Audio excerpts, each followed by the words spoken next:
Abulisa abaningi isinqumo sikaPaul Mthathe ukuthi decide ukusiza abantu abahlala emgwaqweni aphinde futhi abagunde emakhanda bathumele nendawo abahlala kuyo. Sabona governor wophi finye economics njengamanje kulela yena mathanda acaba sitombe zomqomo namehlakhe abanye zibathumela imali sikwazi. Ngane zakwethu makusukudakho uqala othonze kulungele upress subscribe button uzesho ukuthi uyalike kunjalo masikufala amavidiyo kube wena uqala uthola notification. Paul Mthathe uhambele enye yamapaka jwalo kwahambela eThekwini yosiza laba-ke abaphila ngey'dakamizwa emgwaqweni ukuthi-ke abagunde aphinde futhi abasize abafuna ukusizakala ukuthi befunde ukugunda laphana-ke eThekwini ukuze bekwazi ukuthi bevule amabhizinisi abo. Njengoba uyibonela-ke ey'thombeni uthenama ngabe chaza mayelana nalolu daba wakwathi kakhulu namhlanje sizonikeza ithemba njengazo zonke iy'nsuku sihlale size nje sizonikeza lezi nsizwa ithemba.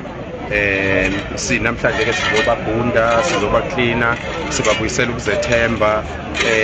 Abaningi masebegundile la, abaningi masebegundile uyababona ukuthi uyashintsha, simnika isibuko ayibuke umbone eshintsha ebusweni eba positive ngoba kwesinye isikhathi indlela ongasapota ngayo umuntu akusikho ukumthethisa ukuthi akayeke into ayenzayo. Kwesinye isikhathi ukumnikeza uthando nje, uthando luyisapota engaphezulu kwamasapota amaningi abantu abangaphezulu. Abanye sibabona bethi okunye bekhala ethi bephuma iy'lwane ebusweni kuyena. Mhlawumbe into kanje sazi ukuthi uza nomsiza ngomsiza ifila kanjani uma ubona abantu besiza. Mina kuyangijabulisa, kwakuyinaka lokho ukuthi khona into ephuma kuye ekhanda.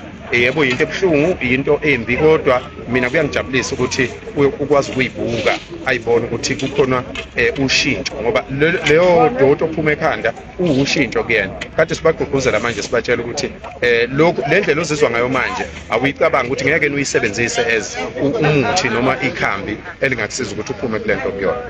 Mhlawumbe into kanje misindawo nabanye soyibona iphinda niyenzeka noma into ezokwenzeka namhlanje kuphela. Sacela usitshele ngalokho nanokuthi from la senibasizile kanjani yiphi isifiso sisakwenzeka? uNkulunkulu ngothando lukaNkulunkulu kungenzeka kupheleni ka-October sibathathe laba bantu la. Siqalile siyalungisa le emakhaya la esifisa ukuthi bagcine behlale khona, but kuyinto edinga imali enkulu kakhulu. Sisalwela nje ukuthi sikwazi ukubiya namhlanje nanokuthi siyacela kosomabhizinisi nabantu bakithi abangakwazi ukusinikelela besinikele sikwazi ukubiya ngoba ukubiya yikhona okumqoka kakhulu ngoba njengoba benalobu buthe emagazini uma ungahluba beke endaweni evulekile bangagcina belahleka, kanti inhloso yethu ukuthi sigcine sibabuyisela kubazali babo. Njengoba-ke namhlanje sizoba cleaner kanje yinto esiyenzayo, sihlanze nendawo abakuyona nabo sibageze sibagunde senze yonke leyo nto senzela ukuthi bebuyelwe lelo themba lelo-ke ebese-ke sithi masibathathe sibayisalele befike bangabi ngabantu abethuka isisindo, kodwa into ezoqhubeka njalo nizohlala niyibona sizohlala simnene. Mhlawumbe abanye enisebenzisane nazo siyabona iy'nsizwa ngabe usitshela ngalokho, sibona iy'nsizwa, sibona onesi, sibona into kanjalo okuba nisebenzisane nabo. Simemezelile nje ukuthi sicela wonke umuntu ongaba nosizo asondele. Simbonile ukhansela uNxumalo umncediswa la eThekwini, simbonile umfowethu uMavava Sikhakhane okungumfowethu engiphila naye kakhulu. Ngimbikelile ukuthi ngizokwenza lo msebenzi, wathi hayi uzolenza ithuba lokuthi avele noma eMatasa. Uvelile simbonile naye eGqokudoti ney'nsizwa-ke ey'ningi ezinye ubaba uThuswa la eDalton ney'nsizwa zakhona la eThekwini emahostela ezikhona la. Bese kuba kakhulu ngifisa ukubonga iy'nsizwa zakwaNongoma okuyizona ezaqala umsebenzi wokuhambisa abantu bokufika. Yizo-ke lezi ey'la ey'fike ngamakhumbi amabili selekelelwa insizwa yakithi laphana kwaNongoma ukuthi sikwazi ukufika la. So-ke siyathokoza kakhulu kuwo wonke umuntu, siyathokoza nabanye-ke singabazi. Sibonile khona bafika ney'ngubo la bacela ukuthi sinikele ngazo lezo ngubo kulaba abaney'ngane. So-ke mase siqeda ukusebenza la sizosondela nazo iy'ngubo lezo blanket sinikeze laba abaney'ngane, kodwa nje kuwo wonke umuntu okhona la engimbonile nengingambonanga ngoba mina ngivele ngamemeza nje abantu bafika. So-ke siyabonga kakhulu kuwo kulaba ney'ngane nabantu abasiyazi ukuthi afunani ingane ngabe la mgaqweni. Mhlawumbe usizo endizoba nalo kubona njengoba ubona kukhona nosonhlala kahle, siyacabanga ukuthi kukhona nosonhlala kahle namaphoyisa bazokwazi ukuthi bethathe lolu daba. Ngicabanga ukuthi udaba olungangabo-ke lolo okwethu nje ukuthi sizolekelela nakho lokho ukuthi-ke uma sizolekelela bese kuvela izinto ezinjalo kuseyingxenye yokusebenza nakho lokho, kuseyingxenye yento enhle. Siyambonga uNkulunkulu ngakho. Okokugcina kumina siyazi ukuthi la kunabanye abantu bokufika kakhulukazi abantu abamaTanzania nenze njani ngabo? Okwamanje umsebenzi wethu siwugxilise ekutheni sizokwenza nje inhlanzeko asisho ukuthi abahambe ngoba bezilwane, sithi abahambe beyokwenza lento esiyenzayo thina la ezweni lethu, ukulwela izwe lethu, abahambe nabo beyolwela amazwe abo, ngoba uma i-Afrika ingaba nabantu abenza ugovernment anaka ukuthi baphatheke kanjani, i-Afrika ingaba izwe elihle. Lokho-ke thina sithi kuyoba ubumbano lwe-Afrika, lokho abakubiza nge-African Unity, ukuthi wonke amazwe ase-Afrika abe ama-proper functioning African states, kungaveli kube ikwampunzi edlemini nje kwenze kumathanda. So-ke siyazi la ukuthi bakhona abantu bokufika, futhi siyazi ukuthi iningi labantu abadayisa ama-drugs la abazenza ngathi bayimhambimi abangamaphara, abawona amaphara, bacashile badayisela abantu bakithi ama-drugs. Kodwa-ke icebe esinalo lokuthi sibasuse laba bantu la, once sabasusa laba bantu la sikwazi ukubahlanganisa nemindeni yabo emva mhlawumbe konyaka noma emva ka 2 years, ngoba lapho siyobabeka khona siyobabeka endaweni eyisiqhingi very remote, abangeke bekwazi ukuba ne-access ey'ntweni ey'ningi kuyo, ngoba kudingeka indawo enjalo ukuze sikwazi ukubasiza. So laba bokufika bala isiza bazoyihambela noma sizokwazi ukuba-pick up sibabone bese siyabona ukuthi sithatha siphi isinqumo.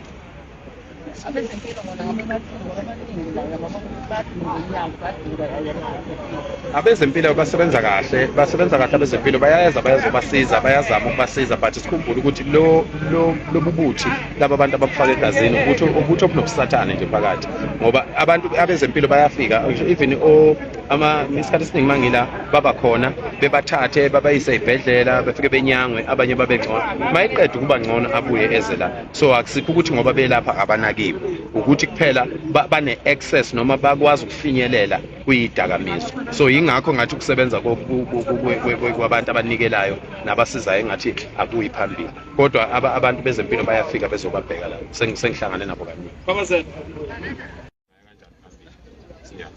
Salani sesibingelela la inkosi yamamboma phela bakwethu. Sebemfaka isifonyo ngeke asabonakala.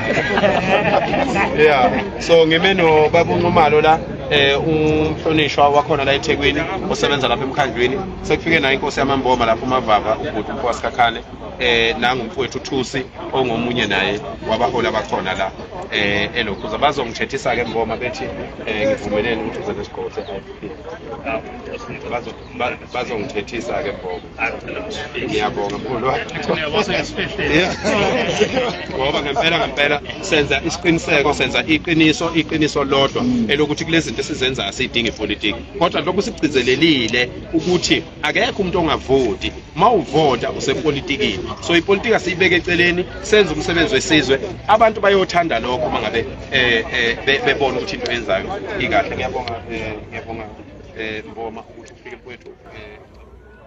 Mfethu asikusho lokho ukuthi muhle umsebenzi owenziwa uphakela umphakathi emphakathini, njengoba-ke uphakela umthakathi emphakathini, njengoba-ke enza zonke lezi zinto ey'fana nalezi, njengoba-ke uma ukuthi ulalelile kwenye amavidiyo ichaza ukuthi kunesigungu esingase sivuleke kuyisona-ke esizosiza abantu abacule ngey'devu ey'dakamizweni ukuthi bekwazi ukuthi besheshe bephume. Kuwusayini lokhu noma-ke kuwuphawu lokuthi-ke ukhathazeke kangakanani ngabantu bala eSouth Africa, kanti-ke ephinde futhi akhombise ukuthi ayikho into noma-ke isandla anaso esilulekile ngaleyo ndlela, ecele nje usizo kosomabhizinisi noma kubantu-ke abangase besize ngaleso sikhathi, njengokubona-ke kunda abanonwela bakama ngezandla nalaba-ke abakithi abansundu abacule ey'dakamizweni. Bafowethu mawusubuke waze wafika lana, cha kuyintokozo ukuba nawe. Siyacela ukuthi uzenzele nje iqiniso, ukwazi ukupressa ulike, uphinde upresse usubscribe, uphinde futhi wenze sure ukuthi uyakhomenta ngokuyikhona okubonile nakuyikhona ofisa ukuthi ngelinye ilanga kulungiseke okuyikhona kuzona izinto ey'fana nalezi.